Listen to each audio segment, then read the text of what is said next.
Bonjour tout le monde, me revoilà pour un tutoriel qui m'a été demandé sur ma page Facebook, à savoir celui du donut mordu. Donc là j'ai pas beaucoup d'exemples, j'en ai un qui est très sophistiqué. Ce soir de base je vais vous faire vraiment que la base du donut. Donc là bon ben voilà, comme ça, donc avec la couleur du beignet, le nappage et puis sa décoration sur le dessus. Moi je vais pas le faire autant sophistiqué ce soir, je vais vous montrer voilà. Donc c'est une création que je conseille aux débutants parce qu'il n'y a pas beaucoup de matériel et c'est assez facile d'utilisation. En matériel, 2 couleurs de pâte. Moi j'ai choisi de faire le beignet marron, soft numéro 75. Puis le rose à paillettes, effect numéro 206. Voilà, qui fonce un petit peu, on voit pas non plus les masses et paillettes.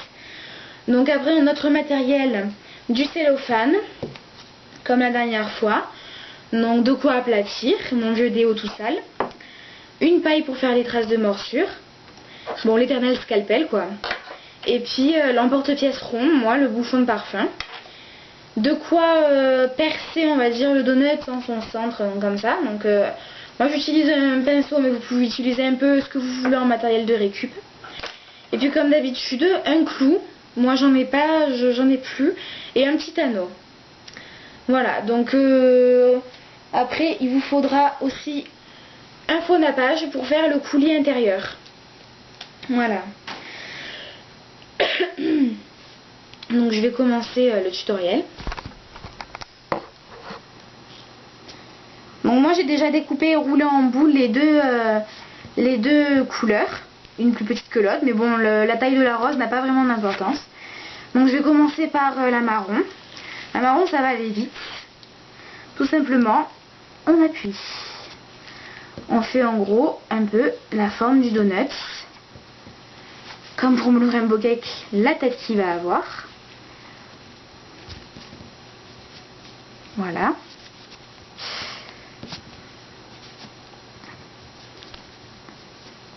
Une fois qu'on lui a donné sa forme, on va s'intéresser à la boule rose. Hop, pas d'hésitation, papier cellophane. Et on l'aplatit. Pas trop fin parce que dans l'optique il va être utilisé pour faire le dessus et il va être aplati à la main, enfin vous verrez. Donc faut pas le faire trop fin.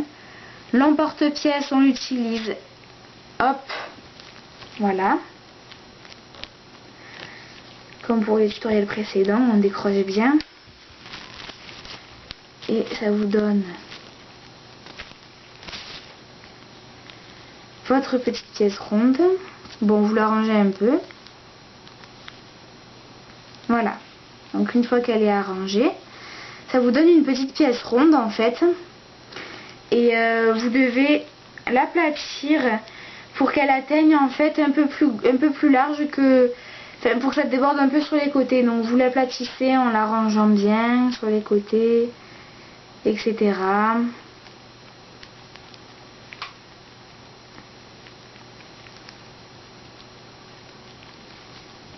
Normalement, encore un peu peut-être.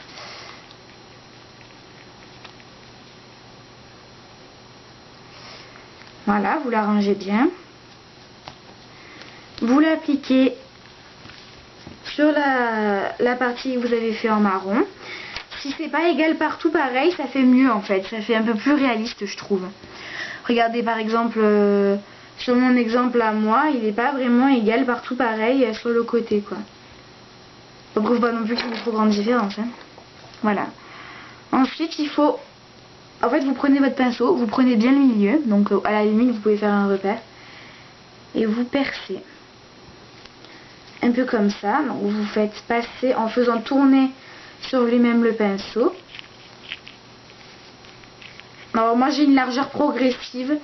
Pour pas que ça fasse une rupture trop brutale avec la pâte Fimo et que ça fissure ou quoi. Donc voilà, progressif.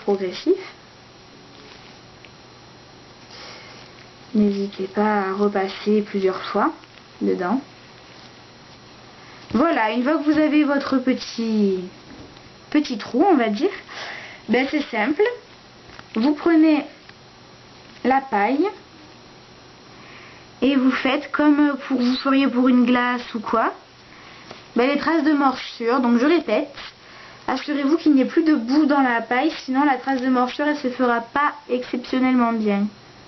Encore une.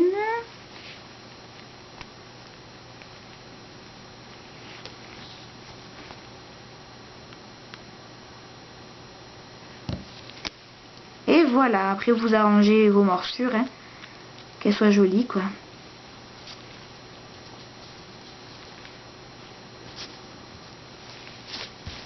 Nettoyer un peu tout ça.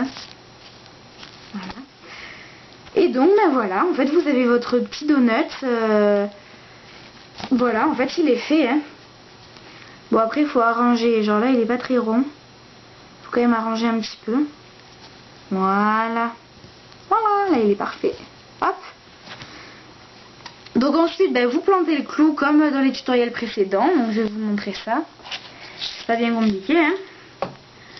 On prend un clou. Bon, moi il sera prédécoupé. S'il est trop grand, vous n'hésitez pas à le découper. Bien sûr, pour attraper ça, c'est jamais l'idéal. Dans la boîte. Vous n'hésitez pas à le redécouper s'il n'est pas assez court. Histoire que votre clou ne soit pas trop long. Avec une pince coupante et à bout plat, avec la mienne qui a fait la guerre, vous le tordez de manière à ce que ça forme une sorte, bon, on va dire de U, c'est ce que j'ai trouvé, U. Voilà. Puis vous le plantez un peu là où vous voulez, selon que vous voulez qu'il soit, enfin selon le sens dans lequel vous le voulez quoi. Voilà, bon, ce sera comme ça. Voilà, voilà, vous avez le donut. Bon ben en fait le tutoriel s'arrête là.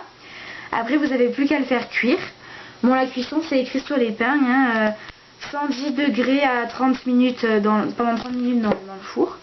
Puis le décorer de la façon dont vous voulez, en faisant le fourrage au faux nappage, en mettant des petites décorations dessus.